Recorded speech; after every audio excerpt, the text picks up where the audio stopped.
हायचे ग काका कधी येणार आहे? आणि आज काय अचानक हे विघ्नेश्वराला जायचं ठरवलं? अरे तशी त्याची विघ्नेश्वरावर श्रद्धा आहेच, पण आता त्याच्या कामाला यश येते ना, ती विघ्नेश्वराची कृपा असं मानतो तो. आणि बरंच आहे ना ते, कांताच्या मनाला काहीतरी कुंपण हवंच. हायचे ग पण जाण्याआधी आमचं बोलणं झालं ना तर बरं होईल. ऑफिस मध्ये बोलायला नाही होत वेळ. अरे श्री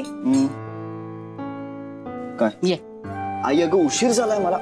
आई बस आणि खा. तुझं चालणं बघून ना माझे पाय दुखायला लागलेत. आईजी चहा. चहा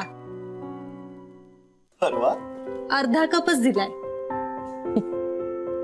बरं काय काका एकटाच गेलाय? नाही रे, शरयू गेलीये. हे बघ आले 100 वर्ष आयुष्य. आज सकाळी सकाळी जाऊन आलो त्यामुळे इतकं मस्त दर्शन झालं ना, मजा आली. वा हा प्रसाद ठीक आहे श्री. ए काका तू कंपनीच्या नावाचं काही ठरवलंस का?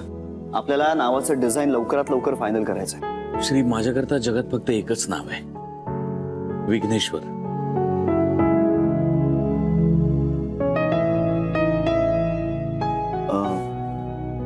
विघ्नेश्वर